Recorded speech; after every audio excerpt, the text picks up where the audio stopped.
está recuperando el nivel que tenía antes. Es el colapso más espectacular que ha visto el mundo capitalista. Y recién ahora saliendo. Y nadie sabe si va a durar. Bueno, entonces yo digo, pero ¿cómo puede ser? Hicieron sí, esa caída que les mostré de Safe Assets, si ustedes se fijan, calculan el M2, por esto voy a pasar rápido, creado por el euro y el dólar, y ven un aumento de liquidez que viene de ahí, estas son ofertas monetarias, que son equivalentes a la contracción de liquidez que les mostré antes. Entonces yo diría, eso debía haber arreglado las cosas, y no las arregló. ¿Por qué? Entonces el problema es más profundo, y ahí sí, claro, yo creo que Friedman y Schwartz no vieron esa complicación adicional, que tal vez en este caso más importante que los años 30. ¿Y qué es lo que aprendimos? Que para ver estas crisis no solo hay que ver el pasivo, los M1, los M2 de este mundo, sino los activos, el préstamo. Ustedes agarren el modelo ISLM, cualquiera que tomó macro lo conoce. ¿Dónde está el crédito ahí? En una variable que ponemos la tasa de interés, pero no formalizamos para nada. Eso sí, tenemos la cantidad de dinero, sí. Tenemos la tasa de cambio, si queremos la tenemos. La tasa de interés la tenemos. ¿Y los préstamos? No está en ninguna parte. ¿Por qué? Porque se consideraba que de ahí no venía problema. Si había suficientemente liquidez, había préstamo. Pero acá la cosa se complicó porque lo que tenía liquidez y se rompió era un instrumento de crédito. Lo que estaba dando liquidez eran estas hipotecas. Si ese instrumento la gente le pierde confianza, entonces ahora de repente el precio de una hipoteca es mucho más alto, o el costo de la hipoteca es más alto, porque la gente, el que pone la plata para que se preste, tiene menos confianza en el instrumento, tan simple como eso. Entonces no se recuperan las hipotecas, el real estate, como se dice en inglés. Bueno, y aquí ven un poco la reacción que tuvo la Fed. Aumentó 4 veces la base monetaria.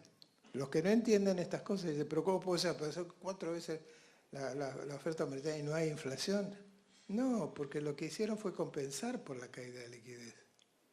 Cuando uno dice en la Argentina, precisamente empiezan con la maquinita, enseguida se traduce a inflación, es porque la demanda de dinero se supone que es la misma, básicamente. Entonces, más maquinita, más P, más M, más P. Listo, ahí es válido.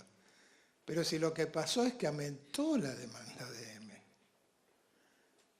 porque eso todavía tenía credibilidad. Lo que cayeron fueron las asset-backed securities, pero esos agregados monetarios todavía tenían credibilidad porque el dólar seguía fuerte, digamos. Entonces yo aumenté eso que tenía fuerte, eso es lo que hicieron. Aumentó 4 veces. ¿Qué pasó? Bueno, todo el mundo sabe qué pasó.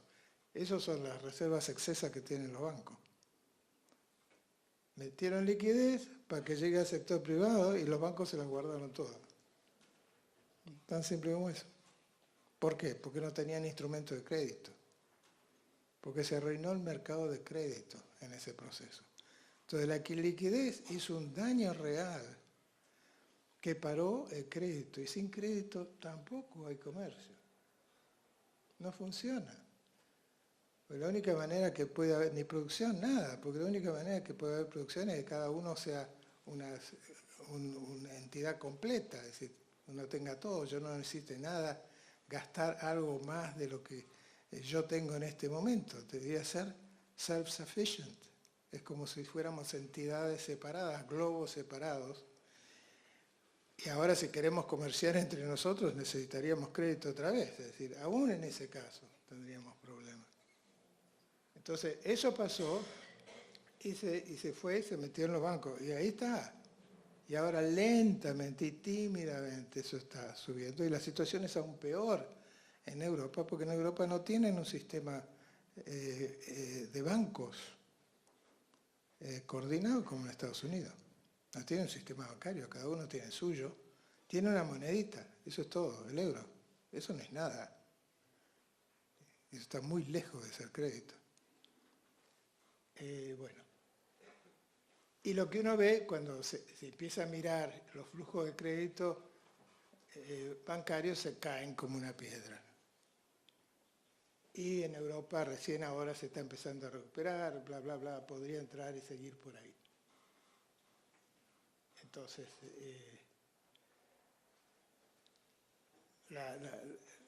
la lección de esto sí es que la liquidez es un tema importante, que sigue siéndolo, y que la ruptura de liquidez basada en bonos no es reemplazada por M, así nomás. Pero crea un problema muy serio para los bancos centrales. Porque los bancos centrales, en primer lugar, se crearon básicamente por este tipo de problemas financieros. Por lo menos en Estados Unidos tuvo muchas crisis del siglo XIX, terminando con la crisis de 1907. Se crea la Reserva Federal para eso, para que no caiga tanto. Vienen los 30 y según Friedman y Schwartz, hacen las cosas mal, entonces no sirvieron del todo. Ahora se esperaban que iba a servir. De todas maneras, ese es el rol creacional, fundacional, digamos, de los bancos centrales. Pero como no hemos tenido crisis en los avanzados de esta naturaleza, nos hemos enfocado en controlar la inflación. Entonces, toda la teoría macromonetaria que está ahí afuera es controlar la inflación. Y los bancos centrales están obsesionados con la inflación. Y ahora un poquito de que está subiendo la inflación, enseguida están pensando en subir las tasas de interés. Y salió el otro día, para mí con mucho tino, el Banco Internacional de Pagos, el BIS, the Bank of International Settlements, diciendo, muchachos, la inflación no es todo, el crédito también es importante.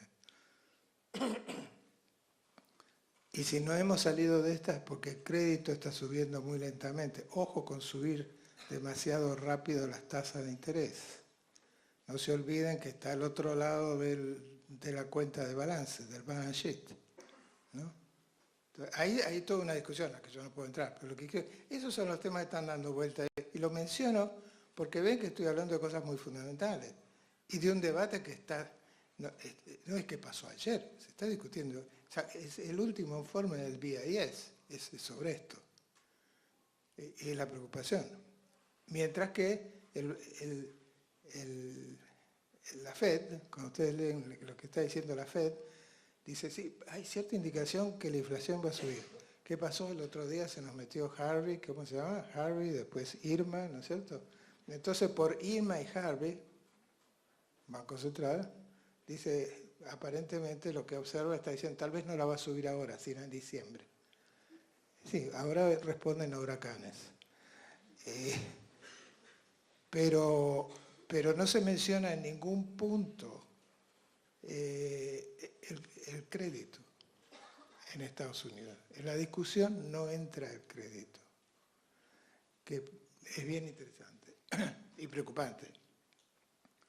Entonces, esa es una primera lección. La otra, que además no solo debo mirar la liquidez, sino que debo mirar, como decía, el otro lado del balance sheet. Pero que a los bancos centrales, y ahí es donde estaba llegando yo hace un momento, a los bancos centrales les crea un problema. Porque el Banco Central se supone, siempre lo que tomaron un curso de dinero que le dicen que el Banco Central es en la pureza absoluta. Mueve la tasa de interés para arriba, para abajo, y después van a los buenos restaurantes, se juntan. Es elegantísimo el Banco Central, y tiene un montón de tiempo para hacer investigación y hacer modelos muy complejos, ¿no? Y ellos están arriba del mundo y lo ven. Pero cuando de golpe yo tengo que empezar a mirar B, esos son los bonos que empezaron a no funcionar. Y de golpe tengo que comprarme esos bonos, que es lo que hicieron al principio, lo que llamaban bonos tóxicos. se supone que el Banco Central no hace eso. El Banco Central no toma riesgo fiscal. Y como ustedes saben, acá vamos a hablar mucho de fiscal durante esta reunión, pero los bancos centrales, el presidente del Banco Central normalmente ni habla de la cuestión fiscal, eso es fiscal. ¿No? Ni habla, pues se supone que ellos tocan nada más que las cantidades monetarias. ¿No? Pero esto le crea un problema, porque esto se le mezcla todo. Lo fiscal y lo monetario está metido ahí. Lo fiscal a nivel de gobierno y lo fiscal a nivel de individuo, quiero decir, también, de que alguien no pueda pagar. Entonces, ¿y cómo hago para reactivar el mercado de crédito? Bueno, esto se me está yendo de las manos. Yo podría seguir hablando sobre estas cosas. Fíjense que esto, ustedes ven las exportaciones como cayeron como una piedra durante Lehman. Si fueran puras cuestiones de liquidez, no debería caerse. Se cayeron espectacularmente. Y cuando entraron los bancos centrales a hacer las cosas que no debían, que era comprar toxic assets, ahí sí recuperaron, etc. Después sigue la historia y hay muchos más jugadores. Entonces, yo creo que estamos en un momento donde todavía faltan activos seguros. Estamos ahí. Lo que uno ve es que los emergentes que pueden ofrecer cierta seguridad tienen un acceso grande al mercado de capitales. Algunos países tienen problemas inimaginables en los 80. Y el caso de Israel es maravilloso. Y para mí Israel siempre era nuestro hermano latinoamericano en el Medio Oriente, ¿no? Tenía la inflación que teníamos acá. Hicieron el plan de estabilización del 85, coincidiendo prácticamente con el plan austral, con el austral. Y de ahí pararon la inflación. Y bueno, de paso, en ese momento el income per cápita, el ingreso per cápita de Israel era igual al de Argentina. Hoy es 3 veces el de la Argentina. A pesar de las bombas y todas esas cosas que le tiran en el costado. Pero aparte de eso, ellos han creado una reputación hasta el punto que hoy tienen deflación. No saben qué hacer, quieren llegar a una inflación del 2%, están luchando para el 2% y no pueden. Les llega el 2 y otra vez por abajo. Y no porque le vaya mal. Le está creciendo el salario real al ritmo de 3% por año hace 3 años. Estaba con la presidenta del Banco Central, que fue estudiante mía, de paso se había dicho en Colombia, estábamos charlando. La preocupación me dice, 3, todo lo que yo aprendí de economía me indica que el salario real debe estar demasiado alto. Esto va a reventar en algún momento, pero ella que querría un poco más de inflación para que las cosas se vuelvan un poco más normales, no llegan. Entonces, para mí eso es una indicación de que, sí, como hay falta de esos activos para comerciar, hay demanda de ese dinero. Entonces, un país emergente que establezca su credibilidad puede tener posibilidades. Así es como yo la veo. No es que el dinero dulce está ahí sobre el dinero. Falta el dinero. Falta el dinero. Como falta el dinero, y la gente ahorra. Y en el mundo tenemos un ahorro del 25% por año. Gran parte de ese ahorro, ¿cómo ahorramos cada uno de nosotros? Si uno lo pone en un pension fund, uno no hace nada con ese dinero. Ese dinero va prestado a otro. Entonces, esos flujos están siempre. No desaparece ese plata dulce. Pero no sabe dónde ir. Excepto que cambien las condiciones. Pero por ese momento no saben dónde ir. Faltan esos dinero. Por eso.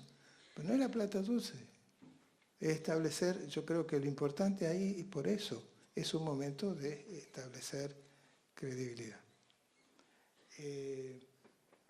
Bueno.